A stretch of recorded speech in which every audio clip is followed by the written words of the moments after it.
All right. So I realize that, we have to start at the very, very beginning.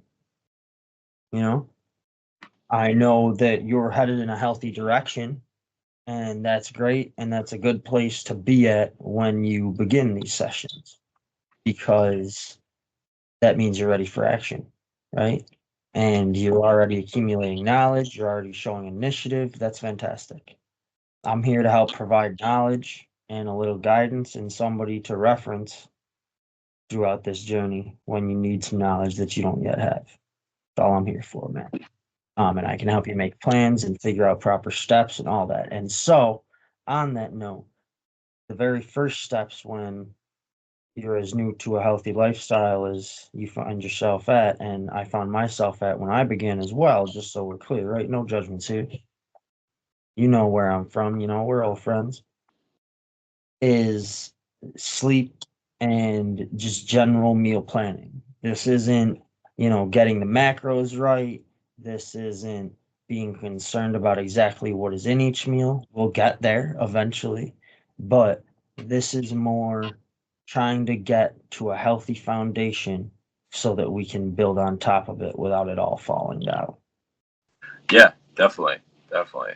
Um, this has come up in my studies. Kind of the importance of or purpose of sleep, and our diet and stuff like that. Yeah, I do kind of look forward to hearing it from your point of view. And also, I've really had trouble integrating these things.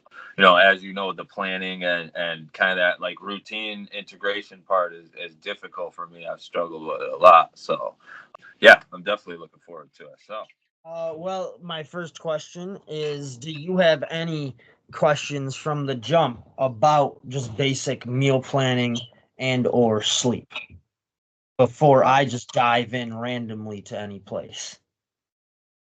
um, yeah, I mean, well, basically, I'll just kind of tell you like what I think of when you reference those things. As far as sleep goes, I've always just kind of been the type to just kind of crash out when I get tired. You know what I mean? And I really like just kind of in some of our recent conversations leading up to this, have I started to realize kind of the importance of like prepping for sleep and wind down and consistency and stuff like that. So that's kind of my understanding of what we'll be talking about there. And then I don't know, meal planning, I guess it has always been a little intimidating to me, because I think of like, back in the day when like relatives or whatever would be in Weight Watchers and they're like doing all these intricate, like, tracking things and calories and like fats and ingredients. And it just always really kind of seemed overwhelming for me. And I've always kind of been the type of person that could just eat whatever, I've always been pretty picky. I don't really eat a lot of vegetables or anything like that. I mean, I do like eating fruit, but, for the past probably 10, 15 years or more, my diet's been really unhealthy. Soda and, candy a lot, not really eating meals or regular meals. And even recently, since I've tried to become more health conscious, I still pretty much, coffee and, maybe one or two meals a day, some eggs or toast or something. But yeah, that's about it. So, First, let's dispel the biggest concern I hear in all that, which is meal planning is not counting calories. It is not, it can be picking out specific ingredients and all that. But in the beginning, meal planning is simply figuring out how many meals you're going to have, whenabouts they're going to be in your day, and a basic what'll be in them. You don't have to even go starting anyways. You don't have to go into exactly, I have to get this recipe in here, that recipe in here. You can just, especially when you're starting from the base you're starting from, you said, the last 10 to 15 years, your nutrition hasn't been great. It's a big step just to get on a set number of meals at set times. And when we're talking about meals, is how many meals, and then you can choose what's in those meals, meaning just pick a protein and a carb source, right? Don't worry about like the sauces and all the particular nitty gritty of like what exactly is in my salad or my sides and all this. Carb source and a protein source. From there, you can choose those, type it into your computer, find a recipe, and just use that recipe. You don't have to go right from the jump trying to get the exact right amount of protein, carbs, and fats, or the exact right amount of calories, which is really the same thing, but it's just different approaches, or any of that. We can get there. Certainly, that's something to work towards if you want to get like really, really specific. And I've taken it that far myself for many years before, but you don't have to, and especially not right from the jump. You can take it in small steps, not large leaps, right? That's kind of what I hear you saying is like just kind of bring awareness to where I'm at, and then trying to bring in a measure of consistency, and yeah, starting small really hits with me because I recognize kind of that like all or nothing mentality a little bit. Like I have to make this big, huge like change and massively cut all this stuff out, and then I wind up going into crisis mode and just going right back to where I was at before. So yeah, I appreciate that. Start small. I have already sent you an email with food logs in it to help you keep track of what you're eating as you head into this and throughout. You can print out as many of them as you need. And there's a section for notes too, so you can track your sleep, which is the other side of what we'll be doing here. Because for now, with the meal planning, the goal is going to be just to get you a certain amount of meals each day. And again, when we say meals, we're talking you're eating a protein and carb dense food, right? Like meal, cooked, preferably like combined stuff. Um, and not that way you understand when I say meal, that doesn't mean go and grab a bag of chips. That's not a meal. When we say a meal, we're talking about, a protein and a carb. Um, and rice or fish and rice or, you know, pasta and meatballs or, anything like that. Those are just some really basic first things that pop into my head that include both of those really blatantly in the label of the food. Um, so yes, those kind of things. And of course, the other thing to remember when you're doing that is once you pick those, you can find a bunch of different recipes with any combination of those two things in it. So pick a couple of them Hmm. and experiment.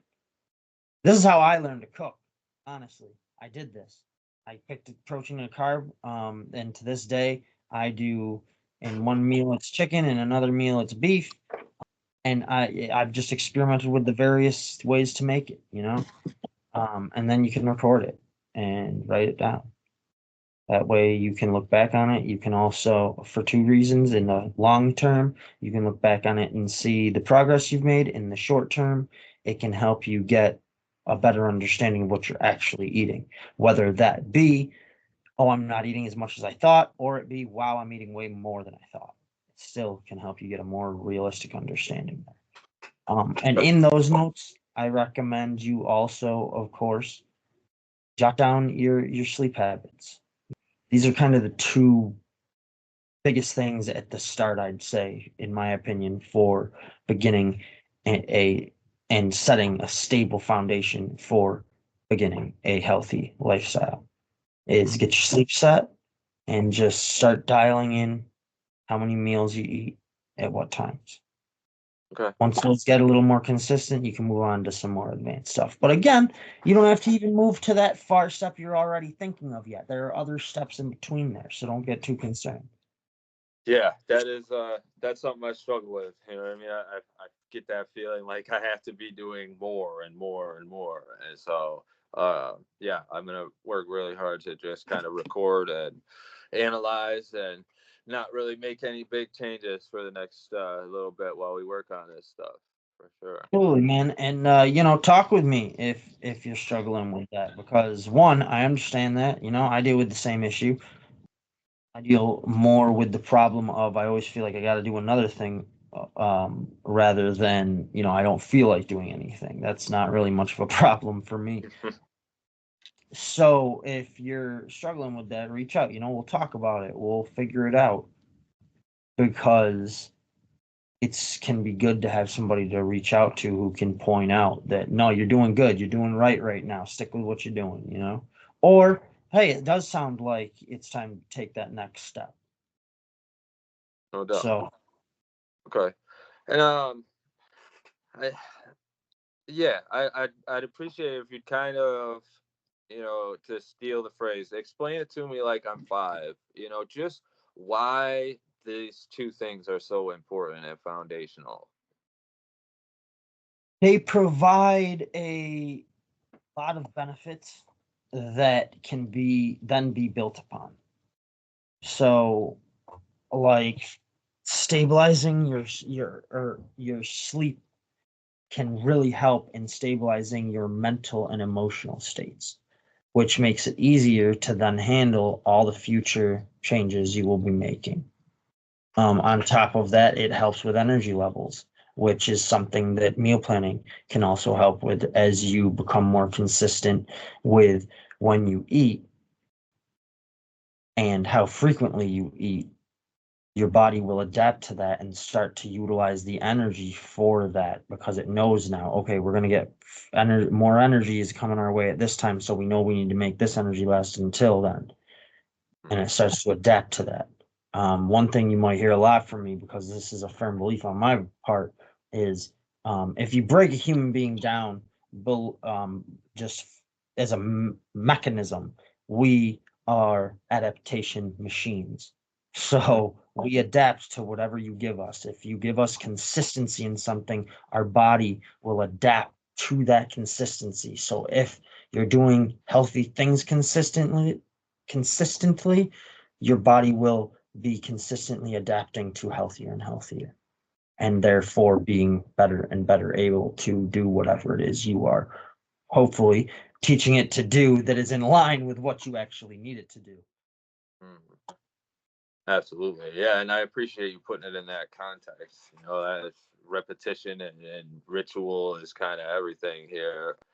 And it also kind of explains, for me at least, as you're talking, I'm realizing like, oh wow, that's why I like try and do all this stuff without a consistent foundation or the right knowledge on it, and then I fail or it just doesn't work out. I remember early on, becoming aware of some of these things and trying like everything at once. You know what I mean? Like I have to change my whole diet and I have to try and fast for 3 days, and I have to do all these cleanses and detoxes, and it just it was like a mess, man. And Well, can I so just I want to say right now, because I think this is something that everybody really should could use a reminder of these days. Let's remind ourselves of what we were taught when we were in elementary school, and that is the scientific method. In case you forgot, it seems a lot of people have today when you look around in society, but the scientific method, one of the keys to it is you only adjust one variable at a time, so you can actually record what that variable changing does. If you change them all at once, you don't know what the fuck is going on in your experiment. Even though you're watching it from the outside and recording it, you still can't tell what did what. So now you're doing it yourself. It's all the harder, man. One thing at a time so you can tell what the hell is going on. most definitely. Basic scientific method we all learned when we were kids, and somehow it seems like all the world has suddenly forgotten. Well, One yeah, thing at a time. I yeah. get I it. mean, it's I think I do kind of get it. There's so much that we have access to now. It feels like I can never catch up, so I've got to just try so fast. But you're actually hurting yourself by doing that, because you fall off so many times and therefore never make progress. So one thing at a time. Old school scientific method principle, one variable at a time, so you can record and notice what it's changing. And in this case, that's twice as good in my opinion, because what you should be noticing is, oh wow, look at what this is, what the payoff for all this effort is. I'm getting this in return. That's fantastic. If you Right. do a bunch of things, even if you are getting all these returns, you're unable to recognize them. Other people are Absolutely. unable. Yeah, and I think it's it kind of points to the fact that a lot of us wind up on this path a little beat up and broken. You know what I mean? With some little crazy ideals and ideas in our heads. And so, I really appreciate that we're creating a framework here that just kind of gives a line, a timeline, and steps to follow. And, it's easy. It incorporates grace, and not just trying to willpower my way through it. So, I But can I really also say, don't want to. I also don't want there to be any false pretenses here. This does take effort. This is not absolutely. a joyride through life. This also, if we're being really upfront, this is a lifelong commitment. A healthy lifestyle. The good news is the commitment doesn't feel like such a commitment once you again adapt to it. Now it's just life. This is how you live. You Right. know. You Yeah. eat your meals, you do this, you do that. Is that really so bad? You might be thinking now, like, yeah, but I don't want to live different forever. Yeah, but think about what the payoff's gonna be, dude. Yeah, you might be thinking that now because it seems so different, but think about all the other things that'll be different in the best way possible. You'll have more energy, you'll have more focus, you'll be more productive, you'll probably therefore be getting paid more. You see how all these things are payoffs of it. Why wouldn't you want to live that way? Mm, And to be absolutely. progressively living that way more and more throughout life is the hope for all of us, I think. Yeah. Well, I mean that's kind of what sparked my interest. When you brought this forward, doing these sessions is, I really felt like I've been missing that kind of physical piece to things. I've been doing a lot of mental work and spiritual work, but you can only get so much in line when that health and physical factor is still out of balance, and it's been out of balance. So. Um, yeah, so I appreciate this, man. Absolutely, we'll get you there, man. We will get you there.